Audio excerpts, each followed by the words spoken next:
Аузу биллахи минаш-шайтанир раджим. Бисмиллахир-рахманир-рахим. Аламды жараткан Аллах Таалага чексиз мактоолор болсун. Анын элчиси пайгамбарыбыз Мухаммад Мустафа саллаллаху алейхи ва салламга Аллахтын салам, салаваттар болсун. Урматтуу бир туугандар, жүрөктүн исламдагы орду акыл маанилүүбү же жүрөк маанилүүбү деген нерсе келет да. Шариятыбызда, исламда жүрөк падыша деп айтылат, акыл вазир дейт. Жүрөк чийирип, ийрип кеткен болсо, акыл жардам бербейт дейт. Пайгамбарыбыз саллаллаху алейхи ва саллям айтты: "Ала ва инна фил жасади мудгатан, иза салахат салахал жасаду куллуху ва иза фасада фасада ал жасаду куллуху, ала ва хиял қалб." Пайгамбарыбыз саллаллаху алейхи ва саллям айтты: адамдын жүрөгүндө кичинекей бир кесим эт бар, бир тилке эт бар. Эгерде ошол жакшы боло турган болсо, анда дененин баары жакшы болот деп айтты. Ал эми эгерде ошол кичинекей эт эгерде бузулган болсо, анда дененин бардыгы бузулат, ал жүрөк деп айтты. Аллах Тааланын назары, Аллах Таала карай турган жер бул адамдын жүрөгү экен да. Кээ бирөөлөр кээде биз акылыбызга ашыкча маани берип коебуз. Мен аябай акылдуумун, мен кыйынмын, же болбосо бирөөлөр аябай акылдуу дейбиз. Ислам келгенге чейин дагы адамдарда акыл болгон. Адамдарда ислам келгенге чейин дагы акыл болгон. Бирок алар акылдары менен Аллах Тааланы таанып билип мусулман боло алган эмес. Ошон үчүн бул жүрөк адамдын хидаят түшө турган жери, Алланын хидаяты түшө турган жер, Алланын нуру түшө турган, Алланын назары түшө турган жер бул адам жүрөгү экен. Адамдын акылы эмес. Ошон үчүн жүрөк падыша дейт, акыл болсо бул вазир дейт. Эгерде жүрөк оңолбой турган болсо, анда ал акылдагы пайда бербейт. Ошон үчүн эң биринчи эмне биздин жүрөгүбүз таза болуш керек экен, жүрөгүбүз оңолушу керек. Аллах Таала мына далил: "Инналлаха ла янзуру иля суварикум вала амваликум, валакин янзуру иля кулубикум ва амаликум." Пайгамбарыбыз саллаллаху алейхи ва саллям айтты: Аллах Таала силердин сүрөттөрүңөргө, сырткы келбеттериңерге дагы карабайт, жана мал дүйнөңөргө дагы карабайт. Чөнтөгүңдө канча акчаң бар, сулуусуңбу же сулуу эмессиңби, байсыңбы же кедейсиңби, буга карабайт дейт Аллах Таала. Валакин янзур, бирок Аллах Таала карайт, назар салат дейт. Иля кулубикум ва амаликум, Аллах Таала эң биринчи силердин жүрөктөрүңөргө жана амалдарыңарга назар салат дейт. Демек, алхамдулилла, биз иманга келип, ушундай намаз окуп, мусулман болуп, кээде мисал үчүн бир Куран укканда, аят хадис укканда жүрөктөрүбүз эгерде жибип, жумшарып жаткан болсо, демек Аллах Таала биздин жүрөгүбүзгө назар салган. Канчалаган капыр, имансыз пенделер бар, Аллах Таала алардын жүрөгүнө назар салган эмес. Демек биздин жүрөгүбүзгө Аллах Таала назар салган экен. Алланын назары түшө турган жер бул адамдын жүрөгү. Ошон үчүн урматтуу жамаат, жүрөктү эмне кылышыбыз керек? Жүрөктү тазартып, жүрөктү абайлаш керек, жүрөктү кирдетип албаш керек. Пайгамбарыбыз саллаллаху алейхи ва саллям башка хадисинде айтты: "Инна хазихил кулуба таздау кама ясдаул хадиди." Бул жүрөктөр, деди, адамдардын жүрөктөрү темирди дат баскандай, темирди заң баскандай, жүрөктөр дагы, деди, эме болуп калат, эскирип калат дедиле. Сахабалар айтышты: Алланын элчиси, буну кантип, деди, тазартса болот, деди. Аны эмне менен тазалайбыз, деди, ошол темир сыяктуу кирдеп кала турган болсо. Пайгамбарыбыз айтты: "Зикруллахи ва тилаватул Кур'ан." Алланы зикир кылуу жана Куран окуу, деди. Эки нерсени пайгамбарыбыз айтты. Ошон үчүн качан биз Алланы көп зикир кыла турган болсок, Куранды көп окуй турган болсок, жүрөгүбүз эмне болуп турат экен? Оңолуп турат экен, урматтуу жамаат. Эми жүрөк дейт бул бассейн сыяктуу дейт да. Бул жүрөк, сердце это бассейн. Жүрөк бул бассейн. Эми ошол эмеге жүрөккө 4 арыктан дейт суу куят дейт. Бассейн болсо, ошол бассейнге 4 арыктан суу куят дейт. Ошол 4 арыктын бирөөсү дейт адамдын көзү дейт. Көз аркылуу бул көз жүрөккө кеткен арык экен. Андан кийин дейт тил дейт. Тил дагы бул жүрөккө кеткен арык. Андан кийин угуу, кулак дагы бул дагы жүрөккө кеткен арык. Андан кийин пикир, пикириң дагы бул жүрөккө кеткен арык дейт. Ошол жүрөк бассейн болуп атат. Демек тил аркылуу суу куйулат, кулак аркылуу суу куйулат, анан ойлоо аркылуу суу куйулат. Кыскасы ушулар аркылуу 4 нерсе аркылуу биздин жүрөгүбүз бассейн экен, ошол бассейнге суу куйулат дейт. Эми эгерде биз лайка сууларды куя турган болсок, бассейнге лайка суу барса, жүрөк не болот? Жүрөк кирдейт. Жүрөк аябай кирдеп, ал жер ылай болуп калат. Эми бассейнге суу толгондон кийин, ылай суу толгондон кийин, аны не кыласыз? Сиз келип ачып чыгарып, ылай сууду чыгарасың. Эми бул жүрөккө келип бассейнге толуп калды. Кантип чыгарасың десе, алымдар айтат, бул адамдын дене мүчөлөрүнөн чыгат дейт бул ылай суулар. Адамдын дене мүчөлөрүнөн чыгат. Сен тагыраагы бир туура эмес иш кыласың. Туура эмес амал кыласың. Мына ошол туура эмес амал кылганың бул же кулагың аркылуу келген, же тилиң аркылуу келген, же пикириң аркылуу келген. Ушул 4 арыктын бирөөсүнөн келген дейт. Көрдүңүздөрбү кандай? Ошон үчүн урматтуу жамаат, уккан нерселерибизге маани беришибиз керек. Кулакка маани бериш керек. Эртеден кечке дыктыңдыш музыка эле уга берсең, сенден бир күн эме чыгат, танцор чыгат. Сен эртеден кечке Куран уга берсең, бир күн Куран окугуң келип баштайт, сенден каары чыгат. Эртеден кечке дагы башка бир эмелерди, ушак айыңдарды, саясатты угуп отура берсең, телевизордун астынан чыкпай, саясатчы болуп баштайсың. Ошон үчүн көргөнүбүзгө маани беришибиз керек экен, укканыбызга маани беришибиз керек. Жана ошондой эле сүйлөгөн сөзүбүзгө дагы маани беришибиз керек. Тил аркылуу жаман сөздү сүйлөй турган болсок, ал жүрөккө барат экен да. Алланы зикир кылып субханалла, алхамдулилла деп айта турган болсок, анда ал жүрөккө нур болуп барат экен. Ошон үчүн ушул 4 нерсени көзөмөлдөй билиш керек.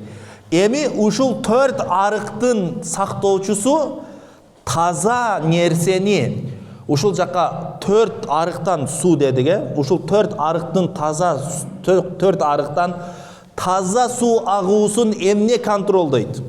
Эмне көзөмөлдөйт? Бул чөйрө, сфера. Адамдын чөйрөсү.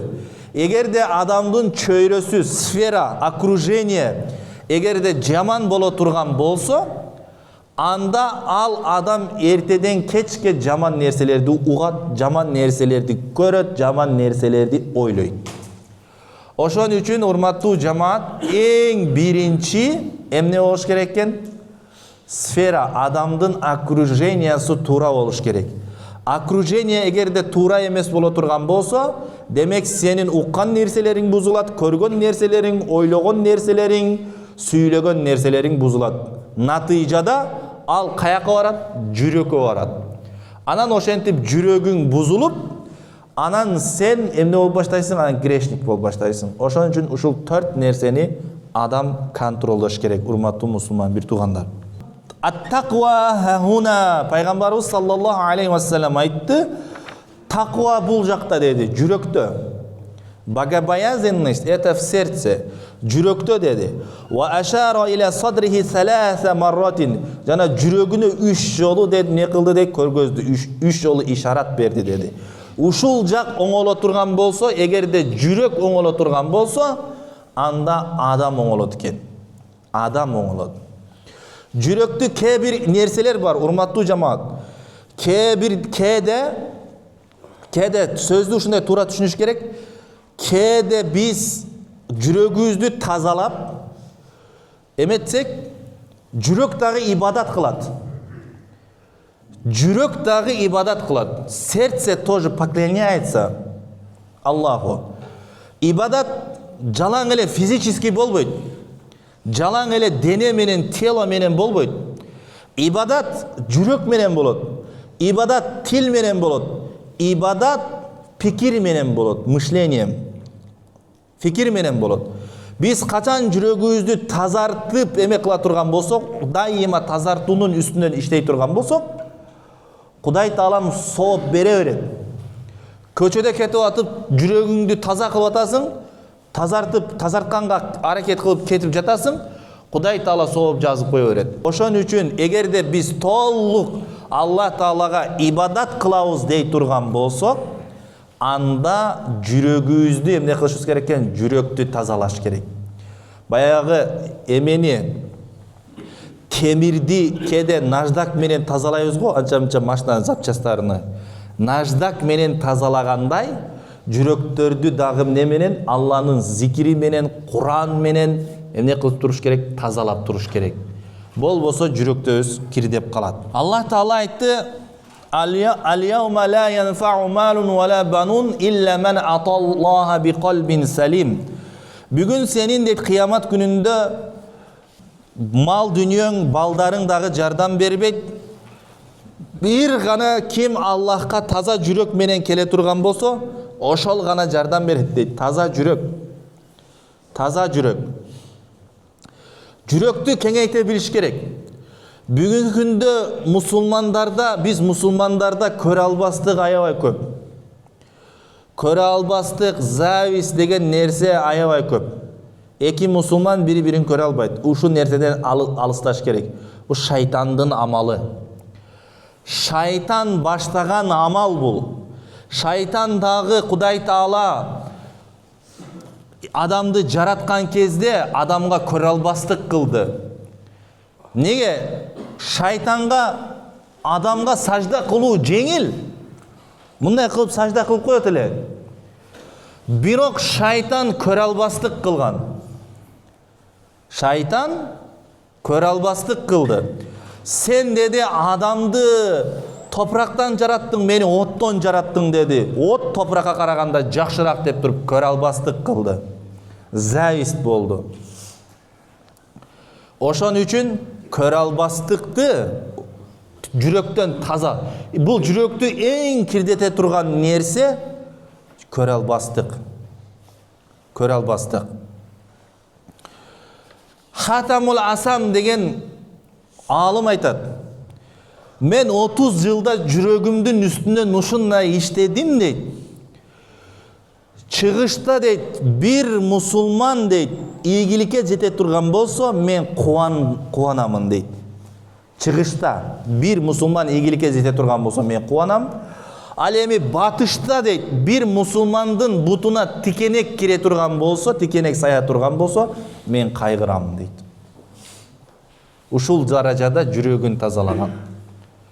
Биз дагы жүрөгүбүздү тазалашыбыз керек көрө албастыктан. Пайгамбарыбыз саллаллаху алейхи ва саллям айтты: "Ла ястакиму иману абдин хатта ястакима калбуху." Момундун жүрөгү, имандуунун жүрөгү түз болмоюнча, анын иманы түз болбойт дейт. Адамдын жүрөгү түз болмоюнча, анын иманы дагы түз болбойт дейт. Мындай дейт. Маулана Джалалуддин Руми деген мындай дейт. Карасаңыздар, Куран окуганда ушул нерсеге маани берели. Куранды дейт, көз менен карасаң дейт, сен жазууну көрөсүң дейт. Если ты на Куран смотришь только глазами, тогда ты только видишь буквы, говорит. Ал эми акыл менен карасаң, если ты смотришь на Куран разумом, говорит, ты видишь науку, говорит. Эми жүрөк менен карасаң дейт, если ты смотришь на Куран сердцем, тогда ты увидишь любовь. Эгерде сен жан дилиң менен карасаң, жаратканды көрөсүң дейт. Если ты от души смотришь, от всей души ты смотришь на Куран, тогда ты видишь Творца, говорит. Аллах Тааланы көрөсүң дейт. Ошон үчүн Куран окуп атканда жөн эле монтип тамгаларды карабастан, кээде акыл менен, жүрөк менен, чын жүрөктөн карай турган болсок, биз Куранды не кыласыз? Куранды окуганда ошондо рахат алып баштайсың. Наслаждение алып баштайсың. О, дейсиң. Еще читай дейт да. Оку дейт. А биздин жүрөктөрүбүздү кир басып калган, Куран кичине окуса, пульт каякта башка каналга койгулачы дейт да, дароо эле. Куран чыгып калган болсо, башка видео койчу дейт да, Куран уккун келбейт. Неге? Ошо жүрөктө аякта проблема көп да, жүрөк кирдеп калган. Ошондуктан уга албайсың сен Куранды. А болбосо bundan өткөн рахат барбы? Куранды уккан сайын Кудай Таала айтат: "Мен ушул аятты Меккеге барып, Куранда бар экенин эметтим да, аябай сонун окушат экен." Куран окулганда дейт, "Такшаирру жулудухум" дейт, түшүнгөн адамдардын дейт, терилери титиреп кетет дейт. Түшүнгөн адамдын эгерде Куранды чындап түшүнө турган болсоң, сенин териң де титиреп кетет экен да, могу териң моңдо титиреп кетет экен. Жүрөгүң эмес, териң титиреп кетет деп атат Кудай Таала. А биз Куранды түшүнбөйбүз. Неде? Жүрөктө проблема бар. Жүрөктө. Ошон үчүн жүрөктүн үстүнөн дайыма жүрөктү таштап койбостон, жүрөктү дайыма тазалап турушубуз керек, урматтуу жамаат. Эми алымдардын сөзүнөн İmam Gazali rahmetullahi aleyhi aytat: "Al-qalbu huwal malik wal jawarihu junuduhu." Жүрөк бул падыша дейт. Жүрөк бул падыша. Ал эми калган мүчөлөр, дене, бут, колдор, булар аскерлер дейт. Аскерлер. Эгерде падышадан бир буйрук болбой турган болсо, аскерлер эчтеке кыла албайт. Буйрук күтүп отура берет. Демек, бул не эң биринчи адамдын жүрөгү туура болуш керек, түз болуш керек, жүрөктү дайыма абайлаш керек. Хасан аль-Басри рахматуллахи алейхи айтат: "Ма назараллаху иля шейин афдала минал қалби иза солиха." Аллах Таала назар салган эң жакшы нерсе бул адамдын жүрөгү дейт. Кудай Таала сенин көзүңө, кашыңа, чачыңа, башка тулку келбетиңе, эч бир жериңе карабайт экен. Бирок жүрөгүң таза боло турган болсо, назарын ошол сенин жүрөгүңө түшүрөт экен да, назар салат экен, карайт экен. Эгерде Кудай Таала биздин жүрөгүбүзгө назар сала турган болсо, анда кандай рахат да? Кандай рахат? Мындай дейт: Алланы сүйгөн пенделердин сөзүн карасаңыз, Маулана айткан экен да. Мен үчүн өлүм коркунучтуу дейт. Мен үчүн өлүм коркунучтуу дейт. Бирок ал нерсе дейт мага сүйкүмдүү нерсеге айланды. Качан мен сүйүктүү Аллахым менен жолукканымды түшүнгөндө, бул нерсе мага сүйүктүү нерсеге айланды дейт. Өлүмдөн адам коркот. Неге? Иманың начарда, алсыз. А эгерде сен Аллага жолугам, Алланын элчисине жолугам, сахабаларга жолугам деген иманың боло турган болсо, сен де өмүңдөн ушундай туруп бересиң да, күлүп элечи, мен Аллага барам деп. Ошон үчүн биздин жүрөктөрүбүздү не кылышыбыз керек? Жүрөктөрүбүздүн үстүнөн иштешибиз керек, урматтуу жамаат.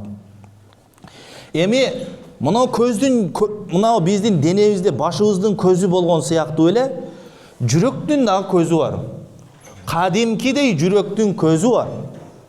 Аллах Таала буну Ал-Басира деп атаган Куранда. Басира деген айн деп адамдын мына көздөрүн айтат. Ал-Басира деп жүрөктүн көздөрүн айтат. Жүрөктүн көздөрү Ал-Басира деп коет. Эми Ал-Басирату нурун яхзифуху Аллаху фил қалб. Басира бул ошо жүрөктүн көздөрү, Аллах жүрөккө салган нур дейт. Аллах жүрөккө салган нур дейт. Ал-Басирату хия нурун фил қалби юбсируху бихил хаққа вал батила. Басира деген ошол жүрөктүн көздөрү, Аллах Таала бул нур салды. Ошол нур менен сен акыйкатты жана батылды, акыйкатсыздыкты көрүп баштайт экенсиң. Демек, урматтуу жамаат, Аллах Таала кимдин жүрөгүнө нур сала турган болсо, күндүн жүрөгүнө Аллах Таала нур сала турган болсо, бул адам рахатта жашайт. Аллах Тааланын сүйкүмдүү пендеси болот. Ошон үчүн эң биринчи биз жүрөктөрдү эмне кылышыбыз керек? Жүрөктү тазалап башташыбыз керек. Куранда жанагы айткан аяттын үстү жагында ушундай аят бар. Афаман шарахаллаху садраху лил ислам фахуа аля нурин мин раббихи дейт. Кимдин жүрөгүн Кудай Таала исламга ача турган болсо, иманга ача турган болсо, Аллах Таала аны бир нурдун үстүнө коюп коет экен. Аля нурин дейт. Бир нурдун үстүнө, светтин үстүнө коюп коет дейт. Аллах Таала аны бир ошол пендени нур менен орап коет экен. Эми сен Алланын нуруга барып тийишип көр. Тийише албайсың, күйүп каласың. Ошон үчүн урматтуу жамаат, эмне эң биринчи биздин жүрөгүбүз эмне кылыш керек? Алланын нуруга жеткенге дайыма зикир менен, тазалоо менен жакшы аракет кылып жүрөктөрүбүздү тазалайлы. Мусулмандарга болгон кек сактоону жоготолу. Кудай Таалам бардыгыбыздын жүрөктөрүбүздү таза кылсын. Аллах Таала өзүнүн алдына ак жүрөктөр менен барууну насип этсин.